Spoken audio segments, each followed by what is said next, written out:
My fellow paisanos, welcome back to your favorite podcast, Calcio Culture. I am Motts, here with both my co-hosts today, Vos and Logs. It has been a couple of weeks since our last episode, and let me tell you something, we have missed not only you, but Calcio and everything. How are we doing today, boys? Motts, electric start. Electric start to bring us back. What's up, Paisans? Good to be back. We missed a ton. We've got a ton to cover today. We're excited to do it. Vos, what's going on? Yeah, 3 weeks off the bounce here. Luckily, we have international breaks. I think we only missed one match week, actually, which is pretty good. Maybe Not two. too shabby. I think one. I think it was one. So not bad. There was some big news that we did miss, though. We missed a little bit of Italy, so we'll mention that. And then kind of a weird match weekend overall. Mons, you had a good word for it, how you described it. The week of the draw in Calcio. Of the draw. There were kind of exciting draws, though, I have to say. Like, it wasn't like shit games overall, for the most part. There was a couple really bad games, but. Well, before we jump in, Paisans, I keep forgetting to do this, but we're making it a trend. For those of you who stay to the end, you know where to find us. To those of you that don't, you're going to find out right now. Listen, we're a growing pod. We need your support. We love your support. So you know where to find us on all the socials, X, Instagram, TikTok, especially YouTube. Find us there. Give us a watch, comment, subscribe. And subscribe. And obviously, you can find us on all your streaming services, Apple Pods and Spotify. But with that being said, Vos, what's the big news we missed? There's some pretty big news, and I don't know how Motts feels about it yet. Yeah, we'll get into it straight away, I guess. Big news is in Juventus, and we'll talk about what they did this weekend. They played Roma. They played that one to a 1-1 draw. But the big news that we missed was Thiago Motta got sacked. I think we were kind of divided / I don't know, as a pod, kind of divided, kind of. I think it's a weird one because there was a huge group of people that said he should be fired. And there was a huge group of people that are probably kind of what Motts has been saying. You have to give managers time. And I think, Motts, you kind of got to the point where you were struggling to defend him. And I'll let you talk to whether or not you agree with the sacking. But they were in 4th place. And they had a bad Coppa Italia result. And then they had a bad Champions League result that just so happened to happen in a kind of like a 2 to 3 week window. Mm-hmm. Those things, like by themselves, in my mind, not like fire-worthy offenses.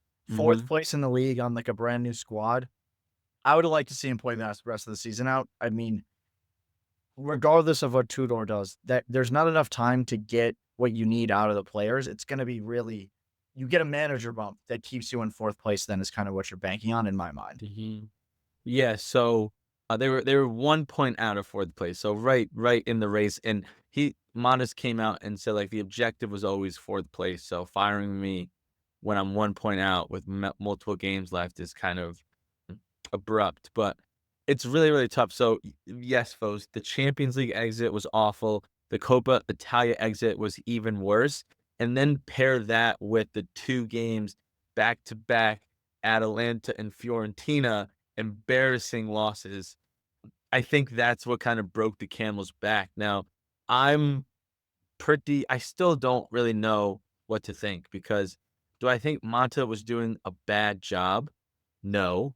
Do I think he could have been doing a much better job? Yes. Do I think that he was playing a lot of guys out of position for reasons I don't know? Yes. Do I think he wasn't making substitutions early enough, reading the game, changing the game when needed? And when he would make the wrong substitutions? Yes. Do I also think he's had a brand new squad with a whole lot of injuries that's hard to overcome? Yes. So it really can go either way. I totally can see why Juventus sacked him because so let me actually just take a step back. The reason why I would be okay with him being sacked and why I could see where Juventus is coming from is if he lost the locker room, which one big thing that was being talked about after he was sacked is that only one team member came out and said that he's gonna miss Mata. Thank you, Mata, for giving me my first chance, and that was Mbangula. So it is kind of telling that no one else is in his corner. Maybe he did lose the locker room. I know there was a lot of reports that he did. Once you lose the locker room and it's divided, there's no coming back from that. It's hard to rally the guys. So if that's the case, I understand it. I also understand the whole other aspect of, listen, he's got 9 games left. We're 1 point out of 4th. Yet it's been a rocky road, but we all expected it to be a rocky road for Mata's first year in a brand new team. There've been ups, there've been very low downs.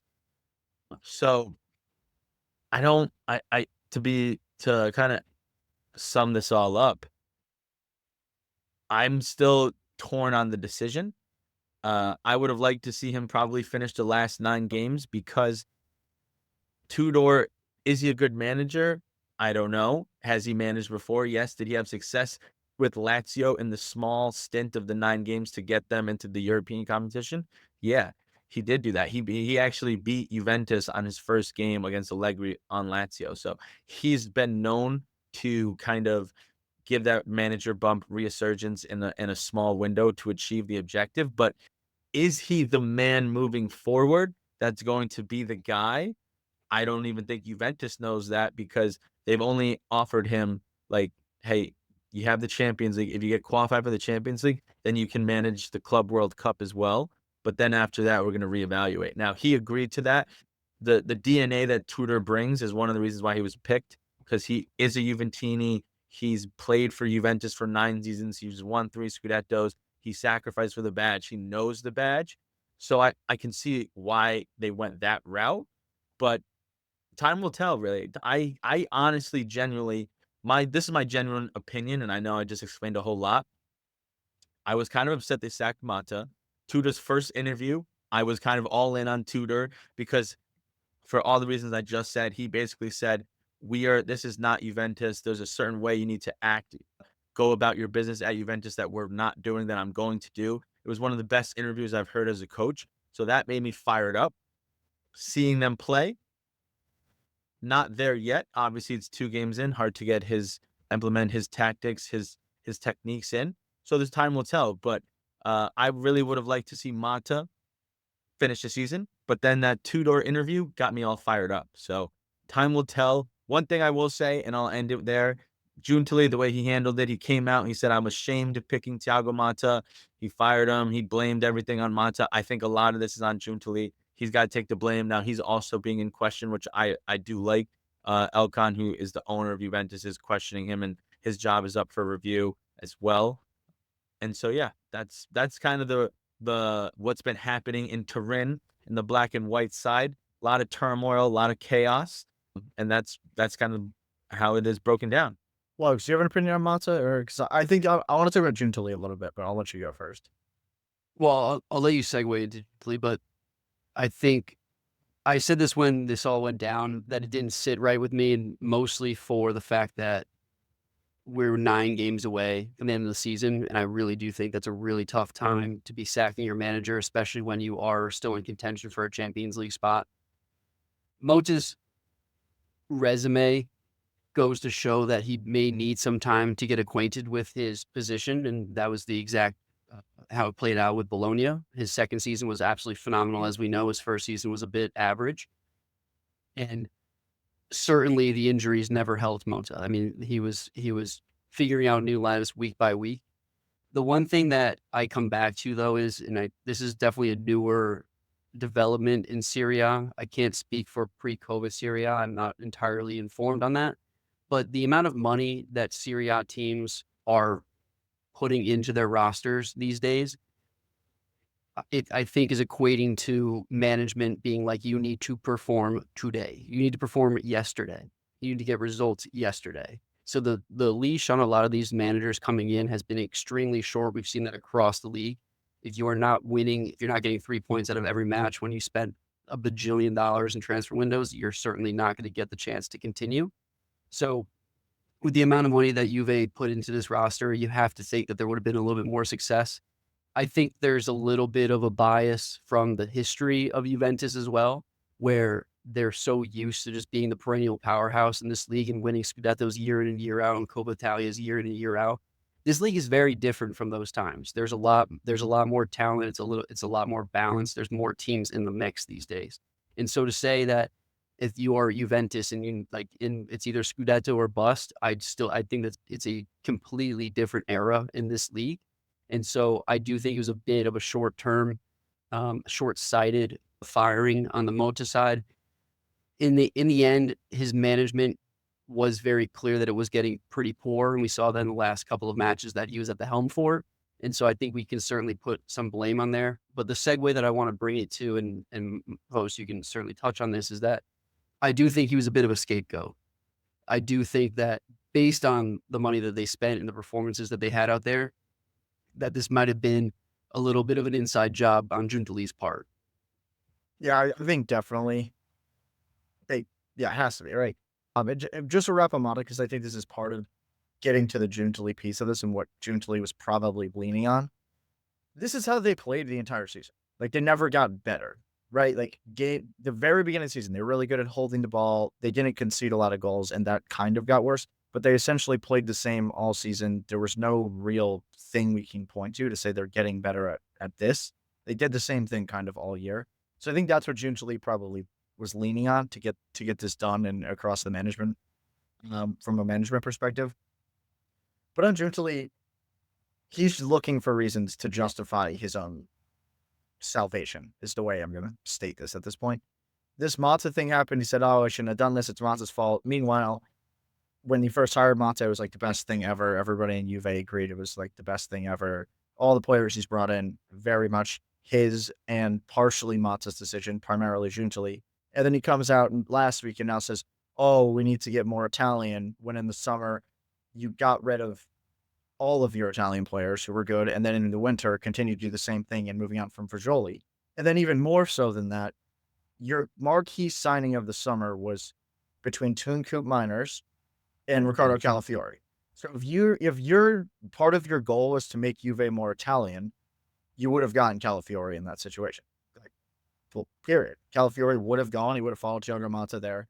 So at this point, he's grasping at straws and just leaning on different things, and it's kind of shameful to see how they've talked about Motta, because none of the players have taken responsibility for this, right? Like, all of these players are good enough to get the result without a coach against Empoli.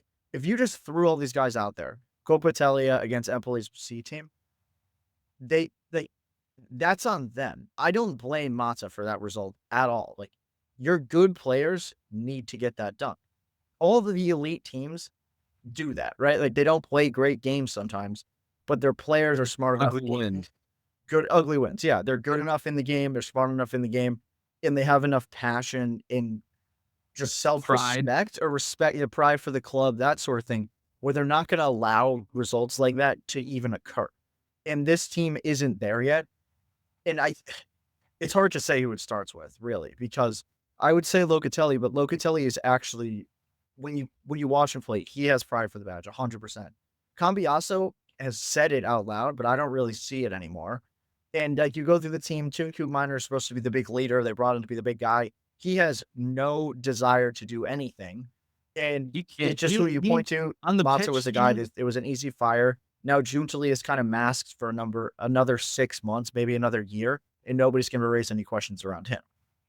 So I definitely agree that half the players don't have heart or pride on the pitch, and sometimes they do, but then they just lack the quality. Like, I see Coop Miners when Conceição scored the goal against Inter to get all 3 points.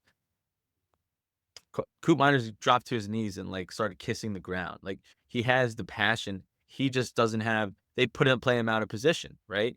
Locatelli has the passion, but I don't think he's enough of a leader to rally the troops. And then you have your other marquee signing was Douglas Luiz. He went from never being injured to he can't stay healthy. So there's a bunch of different moving parts that I do think you need one true leader to unite everybody from the top down. I personally think that that man is going to be one of two people. And it's going to be either Alessandro Del Piero needs to stop doing his sideline reporting and come be the sporting director of Juventus, or the second person is Chiellini, which has been a lot of rumblings. He's going to take a much larger role in the front office of Juventus coming the next season, which I think those two guys can start righting the ship. I'm very much out on Giuntoli. He did the same thing last season with Max Allegri, firing him like a day after he won the Coppa Italia. Didn't really make any sense. Then blowing up on him. It's a pattern. He didn't, at the end of the day, he didn't prove really much at Napoli besides buying Cavada. Like low key buying Cavada is what made Giuntoli like this like genius, and then Spalletti having a magical season. But we all saw Napoli after Spalletti lost. It was virtually the same team, and they sucked. So I think a lot of it was Spalletti, and Giuntoli got a lot of credit for that. But time will tell. We'll see where they go from here with Tudor. If they're going to continue with Tudor, if they're going to let him manage the rest of the season, then hire somebody that gets fired. Or there's a lot of rumblings that Conte could be hired again, which I think Conte could be that man as well, because that's what they're lacking. They're lacking what Napoli has in the passion, the fight, the pride, exactly like you said, Vos. And Conte is another guy who can create that in the locker room. I'd be shocked. I think that Conte's locked in for a little bit longer in Napoli. That I could be I don't wrong. know. I could be completely wrong. But What he's doing over there is incredible. yeah, and you would think they get a little bit reinforcement over the summer. I don't know. We'll talk Napoli in a bit. You would think. You would think, but maybe not. But second, is this first game for Tudor or second game? Second game for Tudor. First game was against Genoa. They did win 1-0. Also, just a note here, there has been a lot of rumblings that Juventus is going to finally decide they might not make the Champions League. There's a 50-50 chance. There's probably even less than a 50 chance. There being 4 points between 8th and 3rd place. So they are taking a step back and focusing on their assets, which are the players that they own. So Kolo Muani barely seen the pitch. It's been all Dusan under Tudor. Renato Vega has seen the pitch because Gatti went down, and it's just out of necessity. But the rumblings have been that they're not going to buy Renato Vega or Randall Kolo Muani come at the summer, which I'm very upset about because Kolo Muani is miles better than Dusan Vlahovic. Well, I think part of and this is like the one thing I would say for Tudor so far, because it's only 2 games in. There's only so much you can take from a tactical perspective. He's kind of running similar to same formation, like he's running 3-4-2-1. Kind of same players playing, like not a ton of change. But Dusan Vlahovic is the main one. That's probably pressure from higher up saying you have to play him because we need to sell him in the summer. I would be shocked to hear that anybody at Juve is saying like play him because he's going to be our striker next year. It's very much how do we move on from him. And that's also a whole difficult front now because I don't know how much they're going to get for him. It's such a risk. 5 mil, maybe. But so the reason why people were high on Dusan when Tudor came, because when Osimhen was having his unreal season, 30 goals, whatever many it was, Napoli was running away with the league. Tudor went out on an interview and said, listen, Osimhen's good. He's having a great season. The best striker in that league is Vlahovic. So everyone was like, he's going to get that new manager bump, fresh energy. Tudor's been hyping him up psychologically to the press, saying how good he is. And Dusan is a walking turnover. He is as coordinated as a 13-year-old boy who's 6'4", who hasn't grown into his body yet. He cannot play. He cannot hold up the ball. He cannot play back to basket. He has no first touch. It's embarrassing. It's actually embarrassing. And no matter what manager you have him under, whether it's Pirlo, whether it's, was he under Pirlo or am I bugging? I think we got him in the summertime or in the wintertime when Pirlo was there. Actually, I don't know. I don't think he ever played with Ron, though.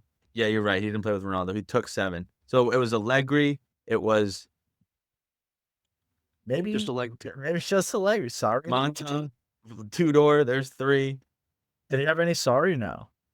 Nah, sorry was with Ronaldo as well. All I'm saying is that, but and once again, we talk about this all the time. We definitely lack opportunity and lack chances. So he's the type of guy that you need to give him good service to score. So at another team that doesn't lack as many opportunities in service, maybe he will do good, but he misses just point blank open shots. So I'm I'm moved on from him. I'm done with him. I hope he is not on the team in the summer. I don't even care if we sell him. We let him go for free. I don't care what happens. I just do not want to see him in a black and white jersey come next season. Now, with that said, I do think that Juve under Tudor, especially in this Roma game, showed a lot more than they have against Mata, in just the fact that we went a first half with getting multiple shots on target. That in of itself is a win, right? We were showing a lot of teeth. I was listening to the game and I was listening to the halftime report, and Gorella, Logan's boy, pointed out that the beginning part of the season when we played Roma was like the third or fourth game. We went 80 minutes without a shot on target. This game, we had 4 shots on target in the first half, and we hit the crossbar. We were constantly pressing, high pressure, getting the ball back. We had 90% possession 20 minutes into the game. We were wanting to score. We ended up scoring, getting a goal to go into the halftime. And then the second half happened, and we kind of did our normal sit back and let Roma grow into the game, and Roma dominated in the second half. But there were promising things that I saw from this Juventus team in the first Locatelli half. also with the fucking screamer from that area Locatelli, that you've always been saying you want him playing in, to be fair. You've been saying I just want him higher up the Yeah. pitch is all. that was a But what great here's what I will say, and I've been screaming this. You need, as Locatelli scored a goal, it was a great goal. He played very well against Roma. He played very well against Genoa. Drop him from the squad. I've been screaming this from the mountaintops.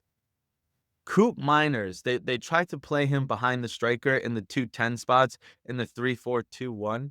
I don't understand how come anybody at Juventus doesn't say, hey, Coop Miners last year in the Gasparini system played alongside Ederson behind the 2 number 10s and was so good at that role.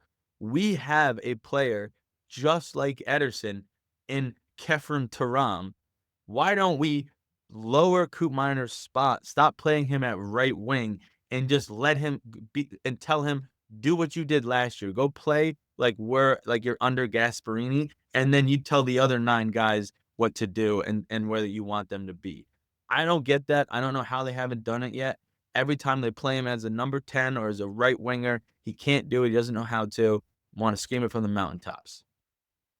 I mean, some of it has to come back to Coop, though. I mean, if you're that high quality of a player, you need to find ways to get yourself involved no matter where you are on the pitch. And I'm not saying that it's easy to play out of position, but I would give it to Coop to figure it out. Some of it has been on him that he just absolutely disappears from games. I mean, just goes absolutely silent for forever.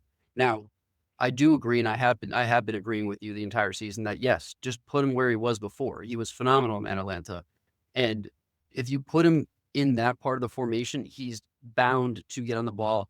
He's bound to be able to progress the ball, find the right pass, get creative, follow up the 2-10s, and maybe take a couple of long shots like he did all last season. That part I kind of want to give a little bit less on the management, a little bit more to Coop. Figure it out. Formations are so fluid these days that you have a little bit of flexibility, especially with the quality of players on Juve. A lot of those guys play out of position all the time. I mean, Tim Weah off the left on a wingback position, McKennie playing wherever you put McKennie, he's going to excel. But Yildiz can play out wide, can play in the middle. So if you even need to just change it up on the fly on the pitch, so be it. Go do it. So that's a little bit on Coop.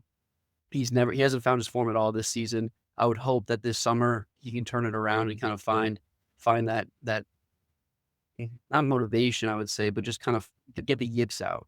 I feel he's got the yips, but I think it's a little bit too late for this season for him to be turning anything around, and Tudor's going to have to do some miracle work to even get them back to form as to what they could be. Any final points on Juve before we talk Yeah, about just Roma? one thing that and what's his name talked about this, and I agreed with him. Matteo said at least Tudor's not lying to the fans and saying like, "Oh, Coop Miners is as a fever. Coop Miners' positioning is so good." And so even along the lines of Douglas Luiz, like when he gets his 7 minutes, like he played so well. Like Mata was doing that. Tudor straight up said like, "Yeah, listen, these guys aren't where they're supposed to be. There's some psychological work we have to do. We're working on that, and we're gonna get them back to where they are." So at least he's like admitting Yeah, to that.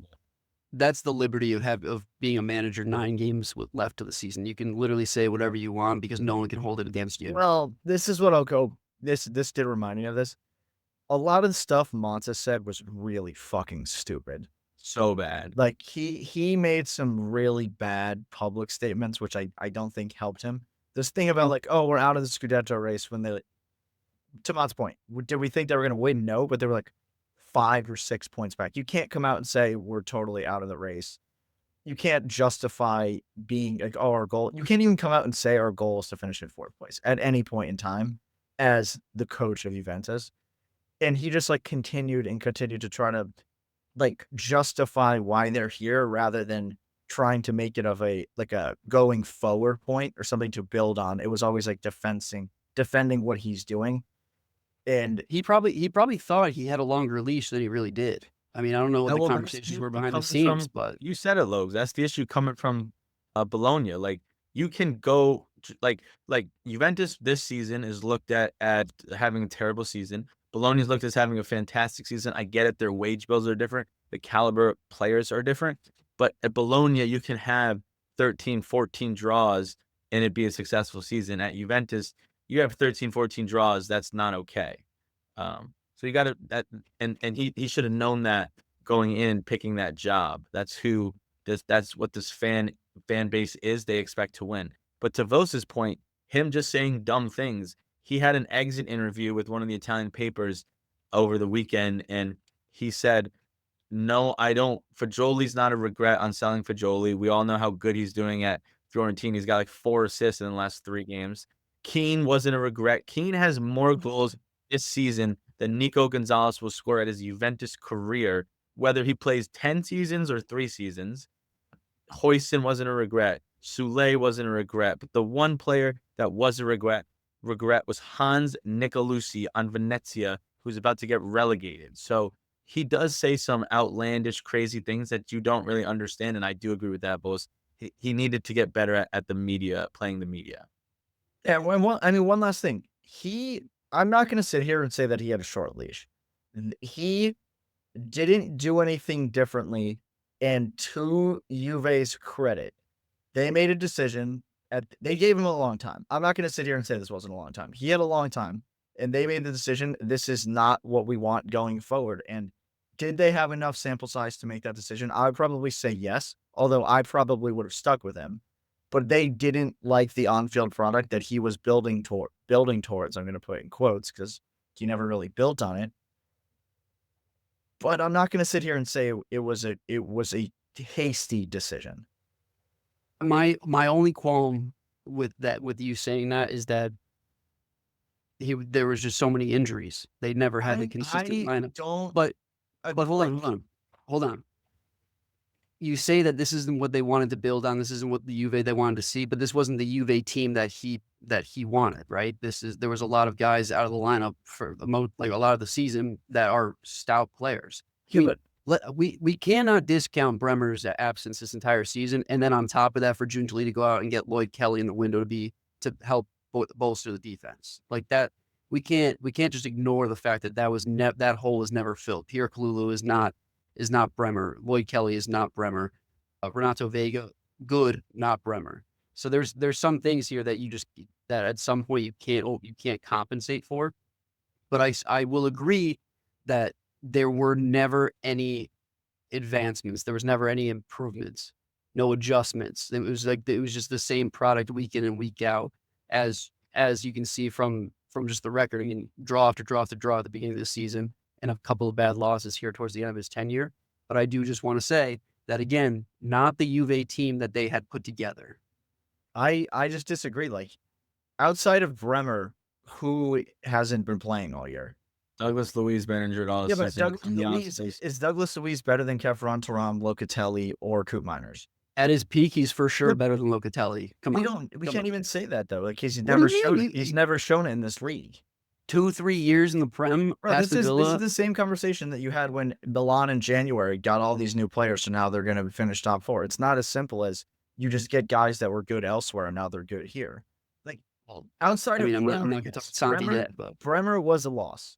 But at the end of the day, he doesn't help you offensively. None of these center backs are good at progressing the ball, but that's not Bremer's strength either. Bremer's strength was in being a very good defender. So I think his loss was very minimal. And if you have Bremer this whole season, I don't think the result changes all that much. Maybe you don't get knocked out of the Champions League just yet, but they were never going to win the Champions League. They've been one of the best defensive teams all season. And I think that leaning on that just doesn't make sense to me because this team is pretty much at 100% outside of that. I mean, dude, with Bremer, when we had Bremer, we didn't let up a goal all until he was gone. Like, we let up 1 goal or 2 goals in the Champions League games. Like, we weren't that good defensively without him. I think Logan might be playing it up a little too much. I think you're downplaying it too much. There's a happy medium right in the middle, and I think Bremer he plays a big factor. But we didn't, like, not to Logan's point, not only did the play on the field not progress, none of the players got better. They kind of regressed. So it was all trending downwards when you don't want that. You want to be trending upwards. So I I opened up with, it makes sense. Both ways could have made sense. I mean, flip side of But things, we I got was going Roma. to say it. Yeah, on the other side, another manager who came in midseason who's done an absolutely stupendous job in Ranieri. But first drop points in Serie A I think, since the beginning of his tenure. First drop points and at their first game was a done. They haven't. Well, they've tied tied. before. They won like 6 or 7 games. They won like definitely 6 or 7 games in a row with Ranieri at the helm, and this game was at home. It was A little bit of a disheveled Juve. Maybe they're looking ahead to the Rome derby. I don't know. Was this their best performance? I mean, they had chances to win this game, I will say. Cristante missed a really good chance. Shmordov had a couple good chances. Lulu made a great block on one. T. Gregorio made a save. It could have. This was a very much they could have won. I think Juve also could have won. So I think a 1-1 draw is fair. I think more so what I'm pointing to in this game, because at the end of the day, Roma are kind of playing with house money here. And if they finish in a European spot, yes, like now that they're here, that's their ultimate goal. But these are their first 2 games without Dybala. And at the beginning of the season, 3 months into the season, even probably up until this point under Ranieri, no Dybala for me always equals you're going to get played off the park. He's been that important. And this is the first time, probably maybe 1 or 2 other times, that they didn't have Dybala to start or off the bench, and they were able to actually play well. And a lot of that comes down to Sule growing more. Like we point to somebody, Motts, not being able to get guys to grow. Sule has continued to get better and better. And I think just overall, all the players are feeling more confident there and are all playing towards the same thing. We talked about this probably about a month ago now. They know what they're supposed to do every game. It doesn't really change that much. They might have a more defensive stance or a more offensive stance, but they're trying to do the same thing. No matter who the lineup is, it's more or less the same thing. Very similar player archetypes. So now this Dybala loss is far less hurtful than it would have been even a month or 2 ago when Ranieri first got there. And for me, that's the biggest takeaway of this. Like you're able to play against really good teams without arguably the best player that we've seen in Serie A in the last 20 years. Another interesting point out of this Roma side for this game, and I don't think it comes as a surprise to us or to most anybody. But again, no Dybala, and in a game where you're 1-1, you're at home. This is a team that you're right next to in the table, and no Pellegrini. Not even a sniff. Not even a sniff. He's not in form. But I'm just saying, I think it's interesting that you don't even give him a chance. Your captain, your perennially best player outside of Dybala, and he doesn't even come on the pitch at all. I mean, I think I give credit to Ranieri. He tried to get Pellegrini in multiple games, and Pellegrini has showed him time and time again he's not going to produce. And Ranieri's playing the guys that produce. I'll also take it a step further. Ranieri once again showed how he is a good manager this game. Roma came out in the 3-4-2-1, and they were getting played off the park. They could not keep the ball in their own half or just keep possession, period. They did have a couple of chances to go up to tie 1-1, but Juventus were very much dominating the first half. He came out, subbed off Hummels, subbed on Shomurodov, who I'm not the biggest fan of. I don't think he's that good. Went to a 4-4-2 different game in the second half. It was all Roma. He made the adjustment, and it's not like he's doing groundbreaking things. He's tweaking the game just barely, and even just simplifying it, as we talked about before, playing players in their right position and playing the guys that are in form over the guys who have the brand name per se. And so I think Ranieri's done a great job, and they are I mean, Roma have a tough schedule coming up, but this they're in the best form out of every team in Europe, number one. Number two, they haven't lost a game since like December 15th in the Serie A. Number three, Ranieri, he just understands this team and understands how to get the most out of his players. And number four, Paulo Dybala had a sick windbreaker on at the beginning part of the game that even though I'm not a Roma fan, I kind of want to buy. But yeah, Roma, like have very good players. Like Dovbyk has he is very good with his back to the basket and hold up play. Miles better than Dusan. He played in a great ball that could have been a goal by I think Cristante, I can't remember who, but he's very solid. They've won 15 points on Dovbyk's goals that he scored. So he scores timing or very important goals at the right time. And yeah, I think that these guys, with all the momentum they have, I would be shocked if these guys do not make it at least into one of the four Champions Leagues or the Europa League. I mean, and you said they have a hard schedule ahead. The next game, the Derby, playing Lazio, and I would say they're going to that game as the favorite, and Lazio is the team directly ahead of them. And I mean, Lazio has been less than convincing the last couple of weeks. Granted, they had a good result at the weekend, but I'm going into that game fully expecting Roma to get 3 points out of it at this point. And once that happens and you're defending the lead, it's different from chasing. So you can kind of play more. We don't need 3 points in some games. We play for 1 point kind of thing. The other thing that I really like about Ranieri that has continued to kind of come to light more is, like you said, Motts, he doesn't have these crazy tactics. It's not anything groundbreaking, but what he does is, and at the end of the day, what is managing, he puts players in the right place to have success and then gets the most out of them. And for whatever reason, nobody did that before him, and now we're seeing him be able to rotate the squad, play guys in their right position and do well. And then to kind of come back to what Logan said about Pellegrini, I would also throw Cristante in the mix there. They kind of lucked out with them playing bad, I think. Because now you go into the summer, you can move on from them. And a year ago, you couldn't even dreamed of doing that. Regardless, I think that one of the weird things about Pellegrini was also good, but at the same time, you talk to some Roma fans, and they were always like, Pellegrini wasn't that good. But they were kind of like hamstrung to him being their like talisman because he was the Roma guy, but he wasn't really like that next level player. And now you're at the point you have Pizzilli coming through and Manu Kone, who Beast, dude. presumably that could be your midfield pairing for 10 years because they complement each other so well. They can both probably play as a 6, 8, 10. They're both very dynamic players. Same thing with Baldanzi. And that is another silver lining of the season that has kind of just occurred because of because Cristante has been bad. Even Mancini is kind of in that boat now where you might move on from him. And it's just Hummels is retiring. Going into the summer, Roma is going to be very, very interesting. And they're going to have a management decision to make. They're going to have a personnel decision to make. And I personally think Thiago Motta might be a very interesting appointment at this point. There's a couple other guys I would throw in the mix. I've said it a lot. I would still like to see Edin Terzic at least kind of lined up for it. But Motta would be very cool to me, and I think that could be a really good project for him because at Bologna had a pretty young team, and we saw what he was able to do there, and I think Roma's kind of similar. I think Roma's they're gonna have the pick of the litter this summer. It's a great project for a lot of guys. I would be concerned with Monza given what he did with Juve this season, especially given what we just talked about with the lack of development from a lot of players and the lack of willingness to play the younger guys, especially Amangula, who has shown it on multiple occasions that he has the quality to be playing out there.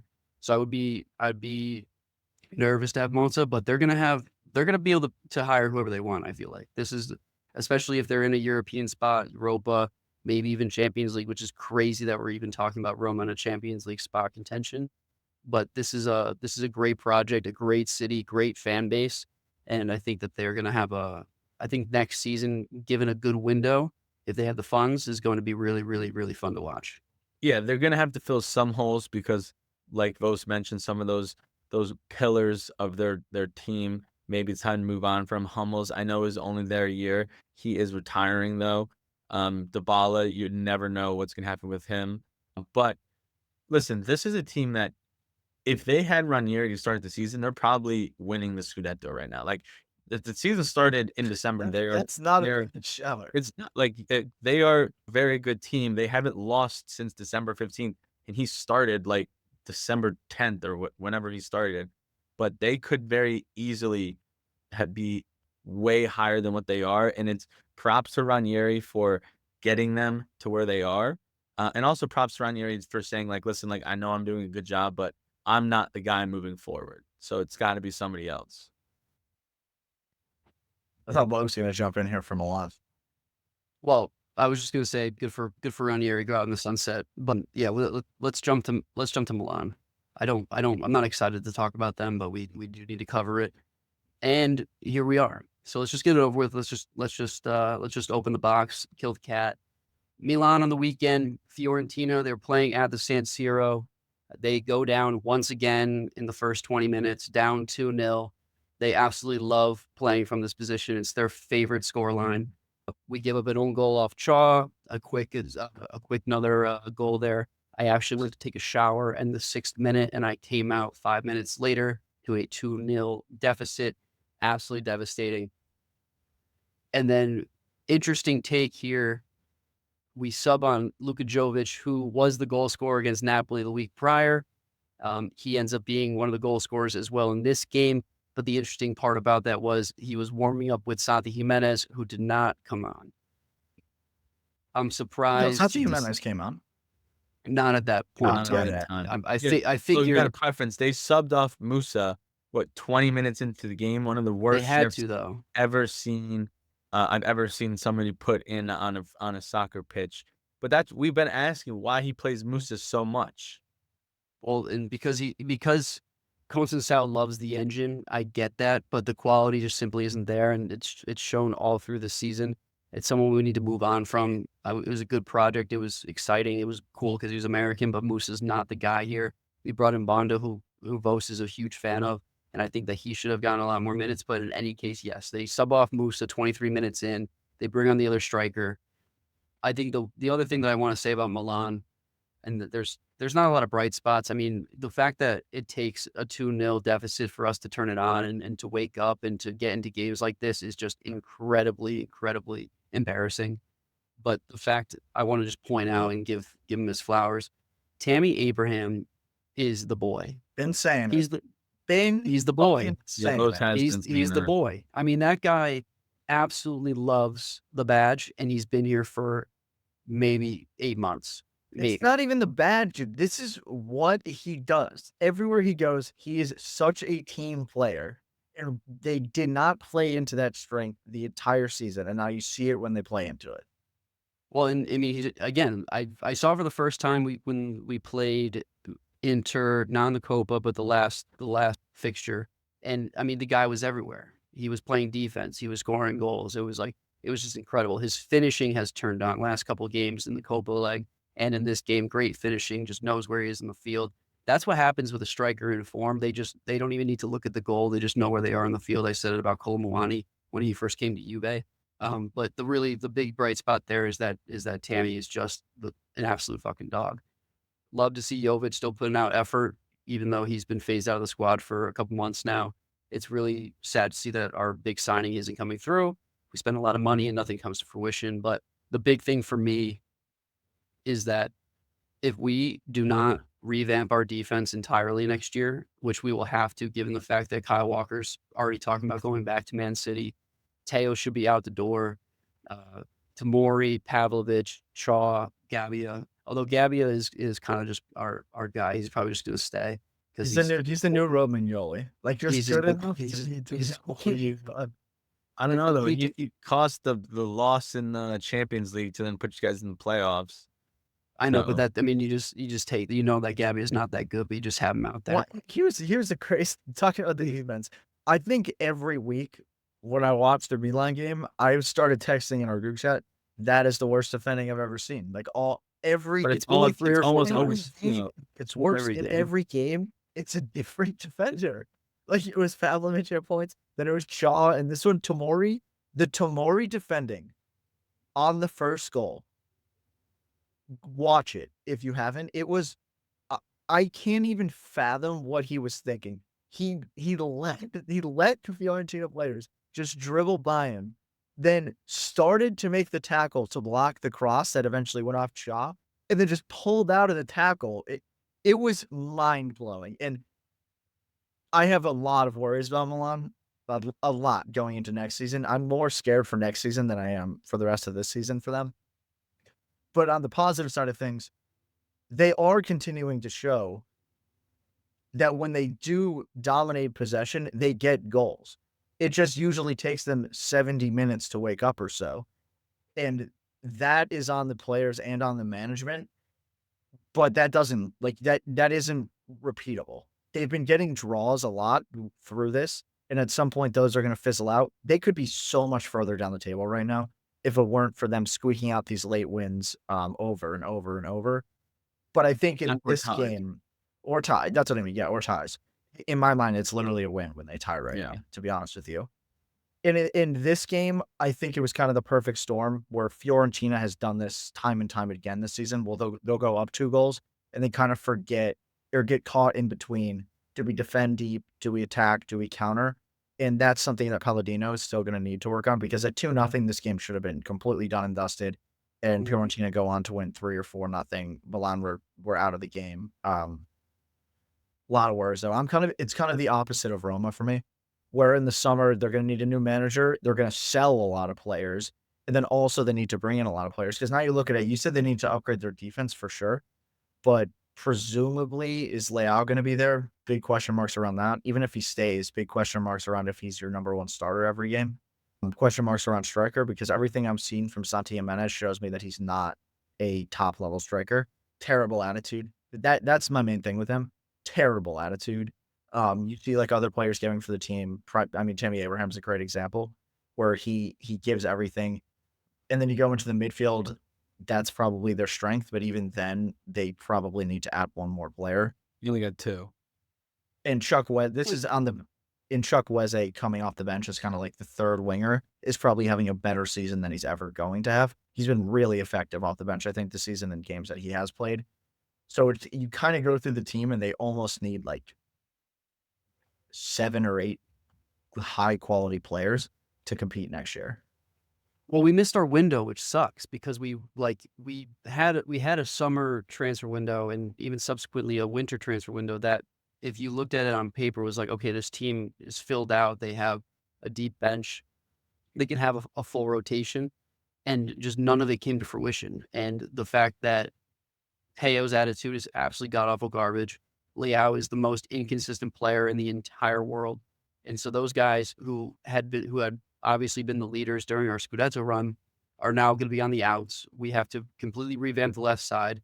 The right side, who we thought was going to be replaced with Kyle Walker for at least another season, he's going to be going back to Man City. Our midfield, yes, stays intact if we keep Reinders, but Reinders is going to have a ton of suitors, and it's not looking like we're going to be able to keep him because we're not playing European ball. We don't have a striker. Santi Jimenez thinks that he's playing as a 6 for whatever reason. He is always on the top of our box.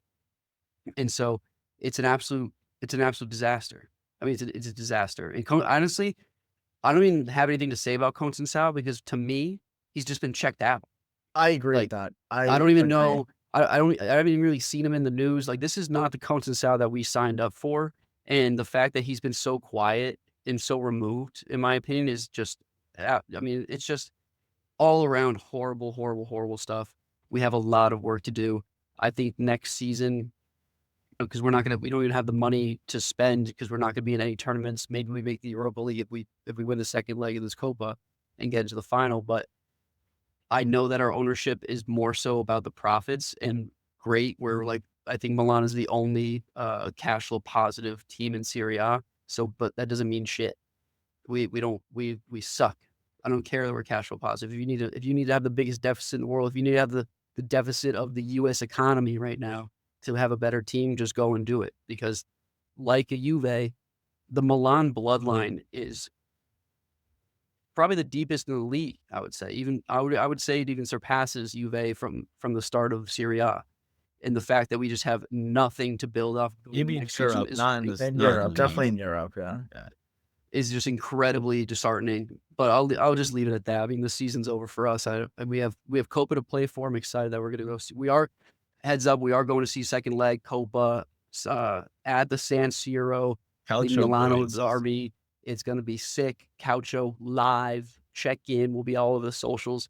But that's the last thing I'll say about Milan. I do want to talk about Fiorentina. Yeah, I talked about Milan. Motts, you talk really quick. Then I have one question for you guys. I think that Milan has to move on from Ibra, and they need to get a legit guy to move forward from. I know there's rumors about Paratici. I don't think. We just got him. Paulo Maldini and Yeah. Ricky Massara. Yeah. Those Well, guys. there's rumors of Paratici being the next guy. I can tell you from experience. Butchered that name. No, I didn't. Paratici? No, it's Paratici. I don't think that's true. I know for a Mandragora? fact. He was on Juventus before. It's Paratici. He, not the guy moving forward. Prodigy. He's not it. Here's Milan's issue. Number one, you got to either move on from both Tio or Leao. If you don't move on from both, you got both. You cannot have both of them. Bye-bye. You need to pick one. You need No, to, bye-bye. you need to pick one. You can't have both. Why? Why? What do you mean why? Why can't you sell both? No, you can. You can either move on from both or pick one of them. Having both is too much. Okay. Number two, I'll even put Milan or Mignon in this bucket. They only have, I would say, two players, and it's Reinders and Pulisic, that you can put them on the pitch and you know what they're going to give you on any given day. The other 10 guys or 8 guys, 9 guys on the pitch, they can give you the best, like an amazing game or getting subbed off 20 minutes in. And so they need to make a decision on those guys, all those guys in that bucket. Who can they get the amazing from more consistently than the dog shit performances? Keep those guys and then bring in more guys that you know what you're gonna get. Like João Felix, you don't know what you're gonna get. Tammy Abraham, you do know you're gonna get effort. You don't know what kind of performance you're gonna get. Tamori, you don't know what you're gonna get. Pavlovic, you don't know what you're gonna get. Fofana, I'd even put you don't know what you're gonna like. All these guys, you're like, they could go out and play an amazing game, or they can go out and suck. So they need more consistency throughout, because if you look at Milan's season, there's been no consistency. It's 20 minutes we're nasty, the other 70 we suck. 2 games in a row we beat Real Madrid, but then we lose to Monza. Like there's no consistency, and it's because of the players that they have aren't consistent. So they need a guy to go in and figure out who's got the Milanista DNA, who's got the Grinka, and who we're going to leave and who we're going to bring in that has the DNA. And I think the first person that they got to convince to stay, because he says all the right things, he knows how to lead, is Kyle Walker. So make sure he stays. Get out the João Felixes, get out Tio or Leao, get all of them out. Even Mignon. Mignon is the reason why you guys got knocked out the Champions League. Him or Tio, he could have easily saved that goal from coming on the near post against Feyenoord. That one, or Tio getting a red card. So like your 3 best players, they could be the best player in their position at any given day, and they can also be one of the most cancerous, inconsistent player on another given day. So you got to move on from that. Well, that rant was a really good segue into my question, because we talk about everything they need to do. Is this an attractive place for people anymore from a manager perspective and a player perspective? From a player perspective, yes. Why? I think now actually could be a rather attractive time. With no European ball. I'm not saying for like, I don't think we'll sign any big names. I don't think we're going to attract any big names. I think this is an interesting opportunity for a lesser known guy, or maybe some guy off of a couple of bad seasons, to come in, because you're not going to have a lot of competition next year and the expectations are incredibly low. From a management perspective, I would run so far away. I don't think that Cardinale has any idea how to run a club, or at least the financials behind the club. Ibra has a chokehold on everything, and I don't think that he's the right guy.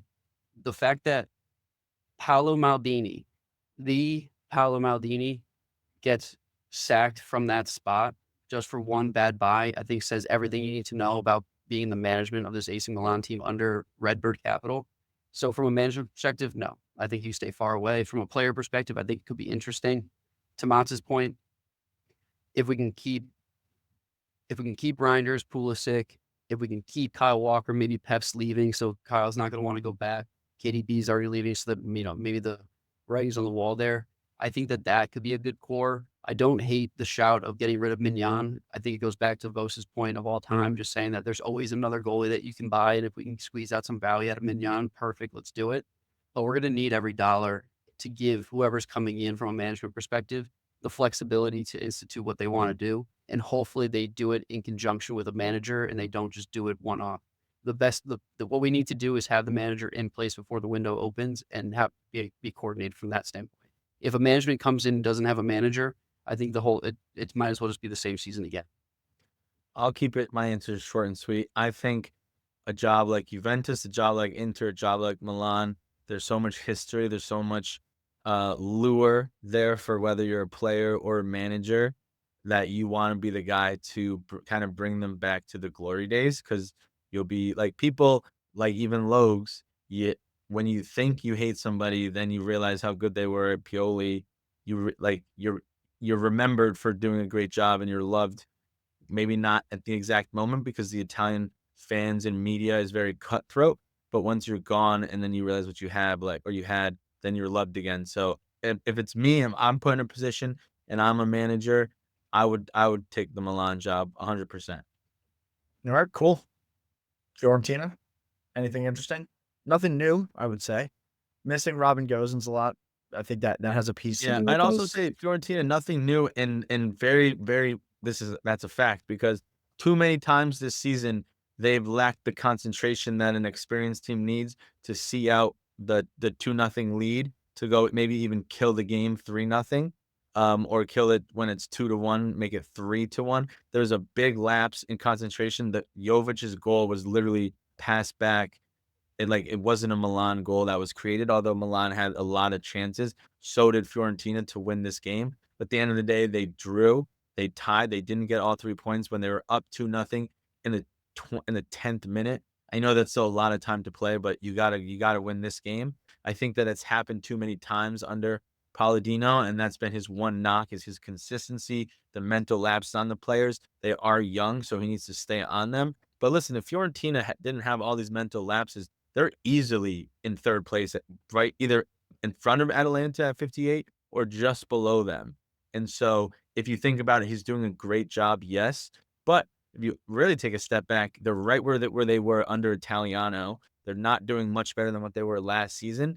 And we can only scream praises about how many goals Moise Kean has had, how good Goodmanson has looked when he's playing.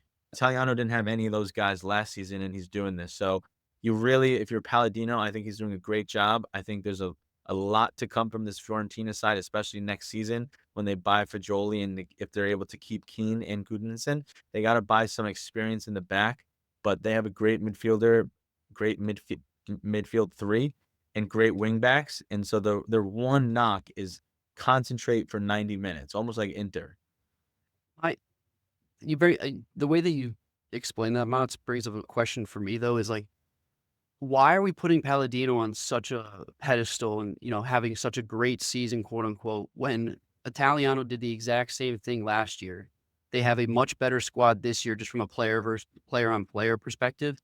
And they're just in the same spot with maybe more inconsistency for that matter, just given the fact of what the quality of player they have. How is Palladino in this incredible light when they're just in 8th place and they're only a couple points off of where Milan is right now, and they're still dropping really important points at this point in the season? Well, I think you said a lot this year, Lugs, about Fiorentina. It was kind of a scramble of players, for lack of a better word, and kind of guys that had been around the league had kind of struggled. And then Fiorentina kind of just threw everybody together and built more or less kind of a brand new team. So I think part of it is everybody is aware of that and have kind of allowed Palladino a little bit more time to kind of build into it in a way. I think the other thing is that this team is super young and they're also not used to playing in such a ball. I guess Italiano did play in a ball dominant way. It is interesting that you say that though. I think a lot of it too comes down to Italiano's style of play can be extremely frustrating. And we haven't seen that from Bologna in quite a long time now because they've been the very exciting parts of Italiano ball. With Palladino, it's very rarely is it a bad wash. And I think that has a lot to do with it when you compare them to Thiago Motta. Very exciting, attack-minded ball. They'll counterattack when they can. They'll play ball heavy when they can.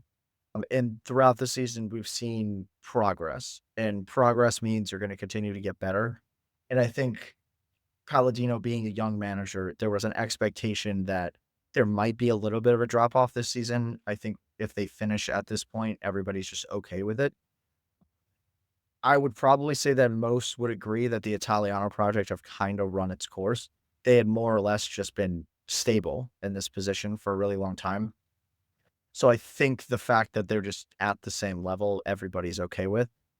And one other thing I will point to is he's pretty much gotten the best out of every player that he's used apart from Colpani.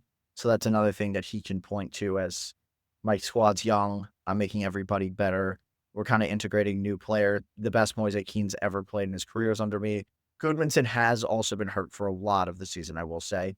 And they are a dramatically different team with him on the pitch. So I think there's so much positive things that have happened, and the negative things have been in kind of microcosms where remember that like 2 months they were fucking terrible. And if that doesn't happen, they're easily in a European spot. And that was always kind of learning moments, growth moments for both Palladino and the players.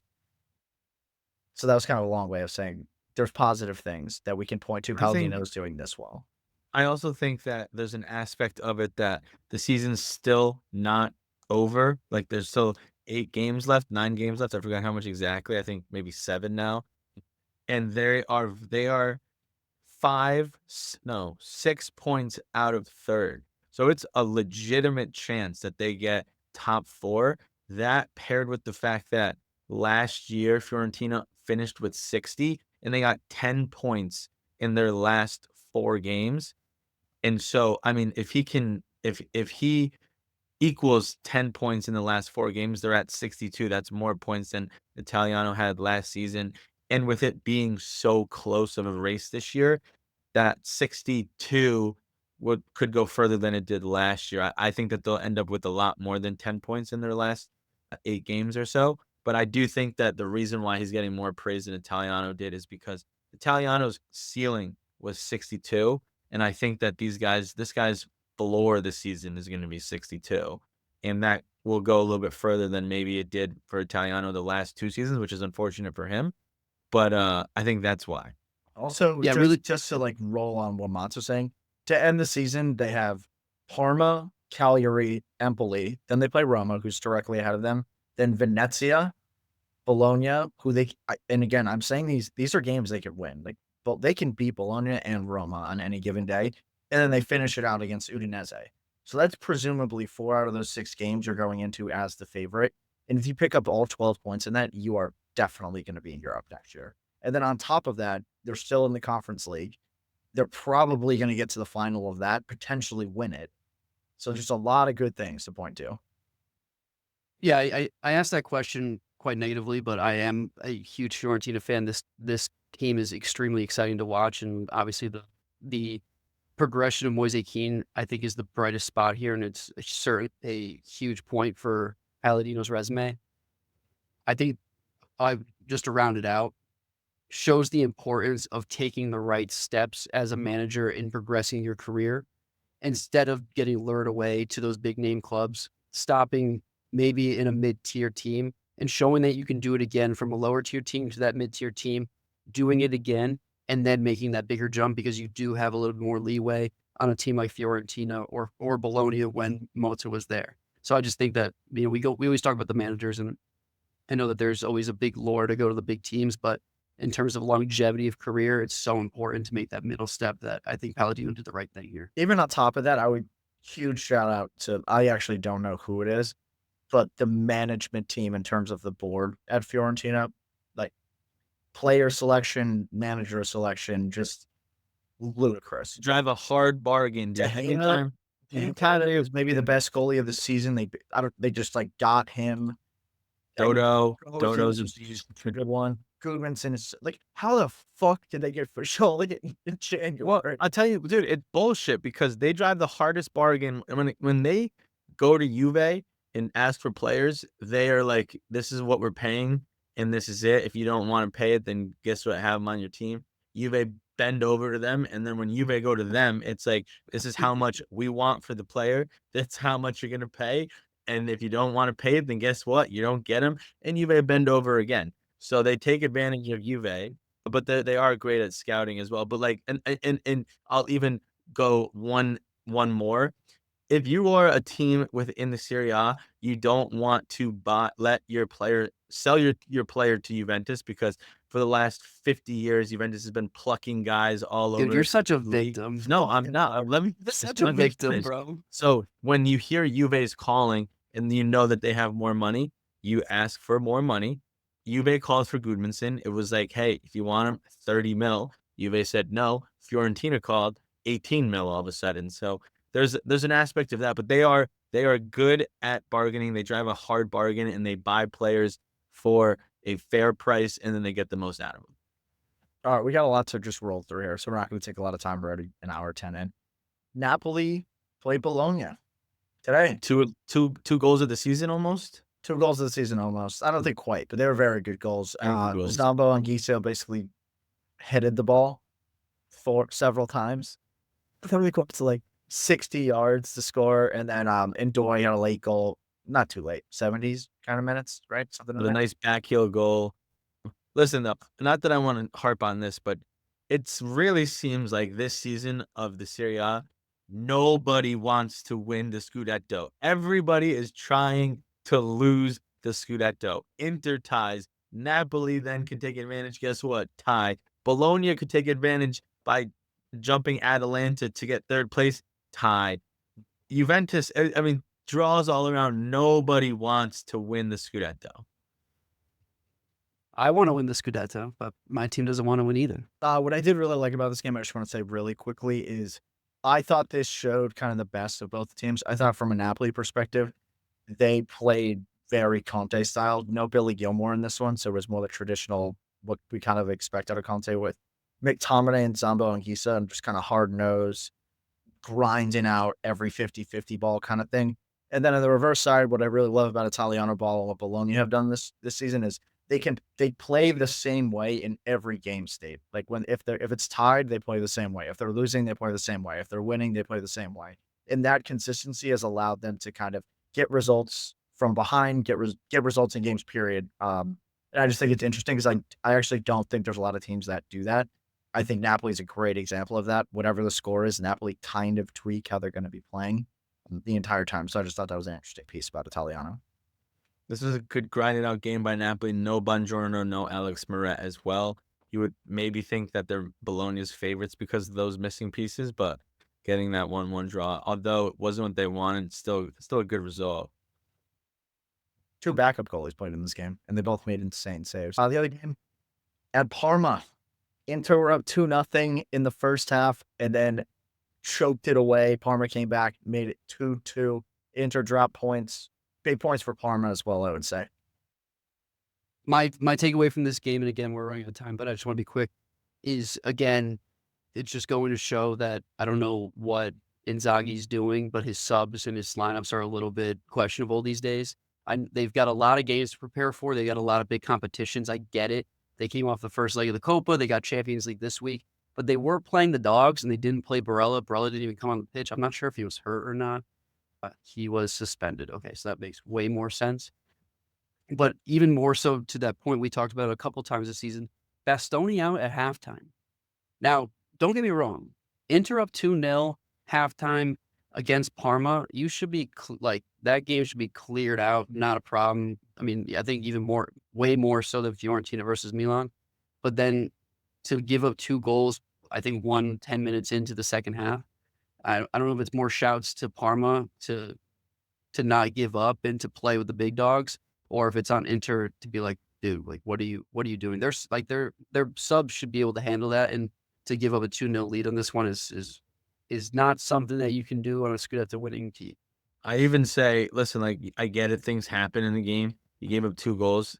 The second goal was scored in the 69th minute. You have 20 minutes to go win the game, and you were miles better than them. I know once the team gets in a low block, parks the bus, it's really tough to break down. You got way better players than them. You got to win this game if you want to win the Scudetto, but nobody wants to win the Scudetto this season. And then the other thing I'll say is Marcus Thuram's goal was the luckiest thing I've ever seen in my life. He swung and missed, basically chipped it up in the air, and then Beautiful it chip. went in the net. And his dad was like, "I'm not celebrating that. That was a terrible goal." Well, Oh, that's empty. James to run us through. Lazio went to Atalanta, won that game 1-0. Bad drop for Atalanta. Lazio kind of needed a picking up game. They've been really shaky. Still no Tati Castellanos, which is kind of the big issue. But a 1-0 win at Atalanta is one of the most difficult things you can do in the league. Atalanta has won, I believe, 1 game in the last 5 or 6, maybe 4 games. It was against Juventus. It was an absolute thrashing, 4-0. Kind of goes to show why, hey, maybe it made sense Juventus moved on from Thiago Motta, because the only team that they could beat was Juventus. That includes a draw against Venezia, or who else is it? Just not the best team that they've been playing either. But also, what I will say is another hiccup for Atalanta and Gasperini. More signs pointing that Lookman's going to be gone. Gasperini might be gone. There was a complication in this game where they were losing the game, and he subbed off Lookman and Ederson. They both were pissed when they got subbed off. At the end of the game, Gasperini went to the media and said there was a mistake in the substitution. They misunderstood Ederson for Ali Alalon Lookman. Hey, Gasperini, you're the manager. You see the wrong number up. Why don't you just be like, timeout? That's not the right sub. This is the right sub. You didn't say anything. Is that true? Are you just kind of throwing your guys under the bus again? So a lot's going on in Bergamo and Atalanta, and the way things are looking, they are projecting down. I think they end up falling out of top 4. I'm surprised they're still in third at this point. And I think that's more of a function of other teams dropping points rather than they don't deserve to be there anymore. They have been way too inconsistent. Well, and more so even this game, they only had 0.5 No, XG, they were which for Adelaide. shit. Both teams were For Ad- shit. well, I will say Well, this: for- Retegui had one really Yeah, good he chance. That was an insane save, but Karnaseki. yeah, But the point I was going to make here is both Tavares and Gigo, their 2 starting on the left side of their defense for Lazio, were both hurt in this game, mid-game. So for Atalanta to have basically their best players out there looking at Retegui, Quadrado's obviously, I don't think you can say this is their best player, but he's been really in form. To not be able to take advantage of a really, really badly hurt back line, no Romagnoli as well, is extremely disappointing. Yeah, it is. Last 2 games, Udinese at Genoa. Genoa won that 1-0, kind of a classic Patrick Vieira The salamis. patty cakes result there. And then I have lost to Monza. Is that right? I think I wrote this wrong. oh, Como Como beat Monza. Yeah. The little lads by the lake make me happy. They make me happy, and Milan do not. Como is the place to be. Fabregas is not leaving. They got caboodles of money. They got Nico Paz, baby. This team is the real deal. Look for them to be top 10 next season. I'm calling it now. They also, there's been a lot of rumors about Como, and we talked about this in the beginning of the season. They have a rich owner. They want to reload. They want to buy players. They want to be here for the long run. So get ready for maybe people coming in this summer that are going to kind of catapult them to play for a European spot next season. Maybe not Champions League, but maybe top 10, top 7. I also just want to give the flowers to that man again, who Logan gives his flowers to Nico Paz, but we got it. Asane Diao, he scores in every single game. He's 19 years old. He might be the fastest player in the league. He was a great addition in the winter window by Como. And if they can manage to keep him, I think him and Nico Paz, if they can manage to keep both and then add some veterans, some vets, they can make some noise next year. I don't know who their scouting core is or who their player director is, but whoever it is should be getting looks from across the league. His player identification is outstanding. But is it though? Because it's really just like what me, my cousin Blake, and my cousin Ben do, and FM Football Manager. It's just go to Barcelona, go to Real Madrid, scout their fucking Primavera system, and then go get the best one. Why doesn't everyone just do it then? They do that. I don't know. Everybody does I that. promise you first and Paul and get better, and then we'll sell you to a team when someone comes knocking. I mean, It's a good strategy. I'm down with it. I'm here for it. That wraps up match week 31. The things we got going on this week. Tomorrow. Wait, really quick. 3 more games. Venezia Lecce, Oh, 1-1 draw. Cagliari Empoli, 0-0 draw. Verona Torino, 1-1 draw. The week of the draw, couple big points being dropped at the bottom of the table in crunch time. You never know who's going to go down these days. Venezia might stay up. I've been saying it. They get some points. And they're going to beat Monza this week. We need Monza this week. We want Lecce to go. Lecce needs to get out of there. Lecce needs to get out of there. Yeah, I don't think they are. All right, so midweek, we got some European competitions. We got the first leg of Champions League, Europa League, and Conference League. We got Inter Milan going to Bayern Munich. Lazio going. These are hilarious teams. Lazio going to Bodo/Glimt. You got a slash. The merger of Bodo. And then we got Fiorentina going to Celje. Seggi. That might be one of those teams those Eastern European teams. If they're away. Watch out, Fiorentina. They come to play in the really quick on Inter Bayern. How do you guys feel about that one? I really like Inter in this one, and for a very odd reason, I would say. Acerbi is going to body Harry Kane because Acerbi just has done this. He does do that. Listen, dude, Bayern, people are the first to know I'm not the biggest supporter of any German soccer league or just German team. Bayern's been a frauds for the last 2 seasons. Their manager's Vincent Kompany. They hired him from fucking Burnley. He proved he got relegated and then he got promoted to Bayern. They have Musiala, who's nasty. They have these electric players that are lightning in a bottle, but I don't think that I think that Inter can take care of business here. I think Bayern's front line will give Inter a couple of problems. I do think that Inter has been looking ahead to this game, so I think they'll be prepared. And Bayern have a couple of key injuries. Musiala not playing, Alphonso Davies out for the season, so those are 2 big guys that are not going to be in the lineup for Bayern. I know that they have a very deep team. I'm not sure that they've been using guys like where is João Palhinha these days? I have no idea. I think Inter do win this in 2 legs. Yeah, I also just think Bayern kind of match up poorly against them because I just think Bayern is going. I mean, Inter's midfield is better than I think Bayern's offense is going to play into Inter's defensive. Bayern wants to play a high line, and Inter's one of the best counterattacking teams that Bayern has never seen because they don't play them. Yeah, so. And that whole like peak Inzaghi ball is built for playing against really good teams, essentially. Yeah. Like when you can counter so fluidly like that, that's where you're going to see the best version of Inter, which we don't really see week in and week out of. Because you play against teams that play low blocks. Yeah, exactly. But yeah, that's European competitions. And then at the weekend, we got Milan at Udinese, Monza at Venezia, Cagliari at Inter, Lecce, Juve, Bologna at Atalanta, Parma at Fiorentina, Genoa at Verona, Torino at Como, Roma, Derby, Empoli at Napoli. And then if you didn't hear us earlier, match week 33, we will be live in Italy for match week number 33. We will be live, baby. That's going to be sick. Yeah. Couple big games this week. We got, Milan and Udinese right next to each other in the table, but that's not going to matter. So sucks. But I mean, most notably, Bologna at Atalanta, going to be a huge game. I think that's going to be a gunfight. I mean, that's going to be goals galore. I hope that Bologna continues to play their attacking style that they have been, and I hope Atalanta matches that. Torino-Como, really good matchup at the Lake. Hopefully the little lads come out with that. And then obviously Stadio Olimpico, Lazio, Roma.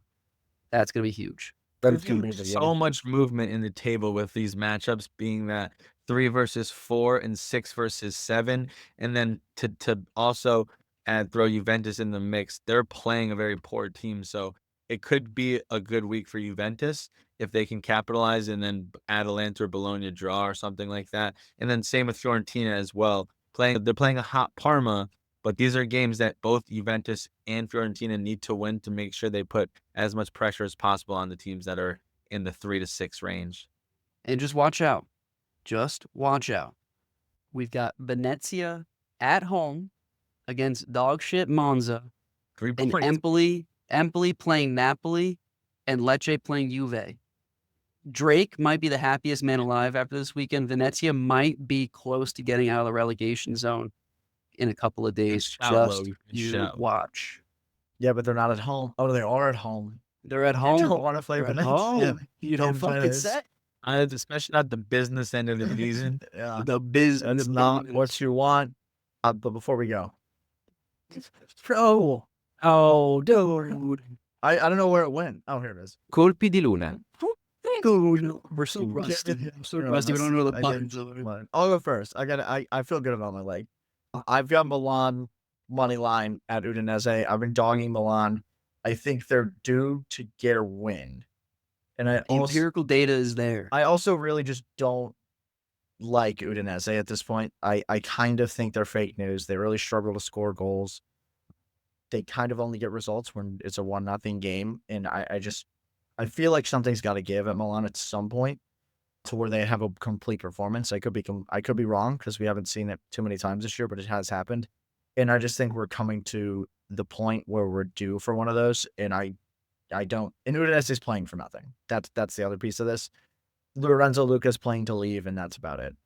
You're the biggest Lorenzo Luca hater of all time. I am. I think he a little gets a lot of biased. headlines because of his like what he looks like, and we've been in that situation with so many different players that people just say like, oh, he's huge and he's kind of athletic. He's good in FIFA theoretically if you get him in like a manager mode. That's not how things work. And Just be guess careful. what? I can tell you Just this. be careful. I can tell you this. He's got Juventus buying him for 30 mil written all over him, and he's not being good. Just watch out, though. Udinese, 3 straight losses. Are they really going to go for 4? yeah, I do. Motts? I don't really like my pick. The board was kind of tricky this week. Nothing really jumped out at me. How are you not taking Bologna, Atalanta, both teams to score? Well, because I'm not. That's the trap. That's the trap leg. That's a square pick. So I'm picking Parma, Fiorentina. They both score goals. We know Parma lets in goals. We know Fiorentina has a cadence or a reputation to have mental lapses and allow goals. Keane's in the best form of his life. Fagioli is dishing assist after assist. Dodo's good. And Fiorentina or not Parma have the counterattack. Or Boni can score at any given time. So over 2.5 goals. Parma versus Fiorentina -116. Old reliable is my pick. And that rounds us out with the Salamis. Genoa money line. They are away at Verona, but +165. The value is there. And you know the deal, Paisans. You bet all the legs singly. You bet the Colpi. You bet the singles again. And if you bet 100 bones on the Colpi di Luna this week, you'll be taking home $963. That is +863 on the Colpi. And that is a wrap, Paisans. A beautiful episode, a great return to form. A little rusty on the buttons, Vos, but we'll work on it. Listen, you guys heard me say at the beginning of the episode, so you can't miss it now. You know where to find us. You know where to interact with us. Start getting involved because once we go live from Italia, it's going to be an electric factory. That's X, Instagram, TikTok, and YouTube. Follow, like, subscribe, comment. And as you know, you can find us on all of your favorite streaming platforms, Spotify and Apple Pods. Mats, take us away. Good to be back, Paisanos. Sorry we missed a week, but we did miss you. I know you guys missed us. We will be in Italy next week, 2 weeks, don't remember when, but games we're going to see just to highlight them. Bologna, No, not Bologna. I lied. Atalanta, Milan, and the San Siro. Then we're going to Parma, Juventus versus Parma at Parma. Then we're going back to Milan for the Coppa Italia semifinal second leg, Milan Derby, Inter versus Milan, sick game. Sir. And we're going to Turin to watch Juventus versus Monza. Watch them play the worst team in the league, but that'll be fun. And then hopefully, we can get the Roma and Inter game in the San Siro, pending on when the schedule is. Going to be an exciting time. Very, very excited for it. Gonna be sick. Looking forward to it. We'll have some content to post when we get back. But yeah, anything to add, boys, or should I sign off? Take us away. All right, boys. Paisanos, do not be a gagoots, and Forza Calcio Culture.